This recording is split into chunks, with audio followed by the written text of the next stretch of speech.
Welcome to After the Game Highlights and Pregame Show with Coach Keith Etheredge. This week's game is brought to you by a friend of the Green Wave, wishing them all the best in the 2010 playoff season.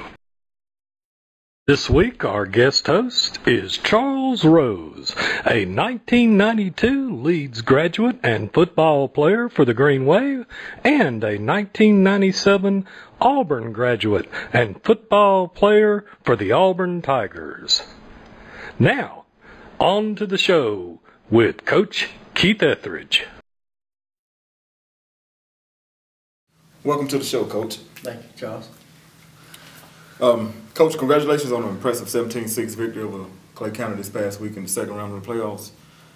In this game, unlike the first game, you had a better pass rush mix. I think it rushed for 184 yards and passed for 159 yards. Tell us how adding more passing yards in this game, how it helped you win the game. Well, if we can run the ball. Everybody knows we can run the ball.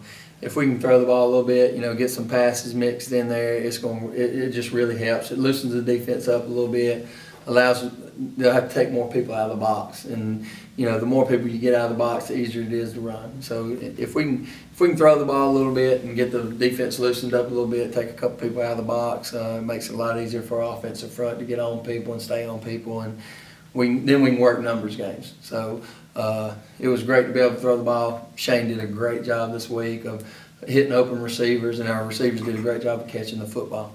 I think that your son accounted for 2 of those in a touchdown. So it always helps when your guys on the perimeter can make plays. That's good. Coach, you said that the offensive line was going to have to step up this time against Clay County. I heard a few people talking about, and of course yourself, the Clay County's defensive line kind of won the trenches, last game. If you look at the stats, but it's always the scoreboard that counts. That's right. Did the offensive line rise to the occasion this game? I thought they did a great job this week. I think we definitely won the game up front. With 184 yards rushing, we ran the ball well. As a lot of people could see the other night, we ran out of the gun most of the game. We didn't get under center too much. We did a lot of our running stuff out of the gun, and I think it sort of helped because it spread. We got to spread the field a little bit, and with our backs, we can grind yards out, and if we start getting a body on a body, and our offensive line really started getting a surge, toward the mid-second quarter, and then just sort of physically, I think we physically handled them late in the game, and our offensive line did a great job. It was a complete, turnaround. And I've talked about it. Our offensive line has been getting better all year. And so from third game to 12th game, they've got tremendously better. And, it showed the other night. A lot of people don't run for that many yards against Clay County. Okay. We got Bayside Academy in the third round this week. We got to travel about as far south as you can in Alabama. Tell us how the day is going to go with such a long trip. Well, we're going to eat breakfast together. We're going to eat here at the middle school and sort of get everybody together. And we do it every Friday morning. We usually do it at the high school quarterback club. We'll bring us some chicken biscuits from Chick-fil-A, and Chick-fil-A is great as far as helping donate and cutting the price down for us, and helps us be able to get that food every Friday. And we'll eat here. We'll get ready, and we'll probably leave about 9:30, get on the road, and then we'll stop, about midway, a little farther midway, and eat some lunch about 12:30 at Cracker Barrel and Greenville, and then we'll get back on the road, and we'll probably get down there around 3:30 or so, and they'll probably have a sandwich, at that point, and then we'll get ready to play. Get dressed and get ready to go. Our pregame starts at 6, so they'll have a little bit of time to kick their feet up for a little while, but it's just going to be business as usual, like we talked about last week. We hadn't lost a road game since 2007 midseason, so these guys know what it takes to win a state championship. They know that we have to go on the road to do it. You're not going to win a state championship unless you win on the road. You don't get to play state championships at home. So That's true. We're hoping your son gets to play his first game at Auburn as a high school player. Yeah, that's impressive. The road record you got is really impressive. Finally, Coach, what can you tell us about Bayside? I know y'all as coaches and as a team has watched film on them. Can you tell us a little something, preview of what we're going to do?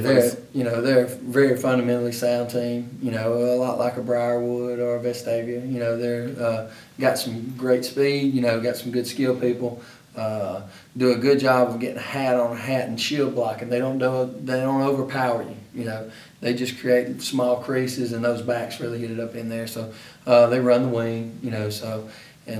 Defensively they get after the football. So it's going to be a battle. We need everybody there to support, and it's when you get to the third round, as Charles, there's no cupcakes left. I think our coach used to say it all the time. When you get to the third round, it's where the big dogs play. So and that's where you want to be. That's exactly right. They got a good football team though. Fundamentally sound. They're not going to beat themselves. You got to beat them. Switching. Shifting gears here a little bit. I'm going to ask you a question.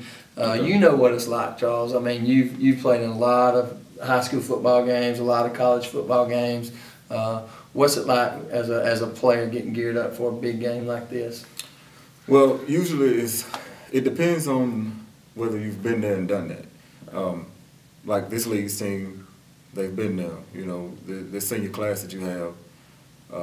Last year they went to the semis. The year before you won it all. Right. And I want to say the year before that you made it to the quarterfinals. Yes. And so with those guys, it's the next game is always the biggest game. Right. And you do your job. You go out there. You got 10 other people on the field with you. You got confidence that they're going to do their job, and you go out there and it's just another game. Now your rivals may be something a little different. You want to win that one a little more, right. But you want to keep an even keel. You don't want to get too high for this game, right. and take another team lightly. But on the other hand, if if this is the furthest you ever made it in the playoffs, it's a little different. As a coach, you probably gotta, keep your kids from overplaying. Right. You do your job and let your teammates. Say for instance, like if you got just a simple lead play and your defensive end, your tight end blocks down. Defensive end is supposed to go in and take on the fullback. Yeah. Well, instead of taking on the fullback, he tries to make the tackle and opens up a lane. Do your job. Take on the fullback and let your linebacker come in and clean up. So it's just little things like that. But with this team, I think they've been there, they've done that, and to them it's just another notch to get to Auburn. I hope you're right. That's the good thing about Bayside's got they got a team who's new to it because they've never made it this far. This is the first time they've ever made it to the quarterfinals. But they've got a good team. We're definitely. I think some people have underestimated them along the way, and they've made them pay for it. And we're definitely not underestimating them. They got great coaches. Matter of fact, their head coach was the coach at Guntersville when we played them back in '92. Yeah, back in '92 and '91. So. I think they beat us in '91, and we beat them in '99. I think we beat them both years, didn't we? Yeah, I think we won both of those. But he was the head coach there during that time. That was a good team. They have good teams. He's got good schemes, and he does a great job with them. And I just we got to make sure that our guys don't overlook anybody, and they're not. Like you said, I think they've been here and done it, and I think that they're focused this week, and we're spending a little extra time. Of course, when you get this deep, you spend a little extra time focusing on the small things, and these guys have done that. They did a great job, and I appreciate the opportunity to coaching your son. He's been fantastic, and just one of those kids that, like I said, if my son can grow up and be like him, I'll be a happy father. Thanks. That's a good compliment. All right, we just want to ask all y'all to come out to the game. I know it's a long trip, but, the guys need all the support they can get. It's going to be a hostile environment for our guys because I think a lot of people down in that Mobile area are going to be at this football game. They want to not only to come see Bayside play, but they want to come see the #1 team in the state play, Leeds High School. And I think that, the more people we can get down there to support our young men, the better they're going to play. We need a crowd out there that's going to be, loud and, just support our young men the way they, have pushed and strive to be great ambassadors for our city. And we just ask y'all to come out and support them.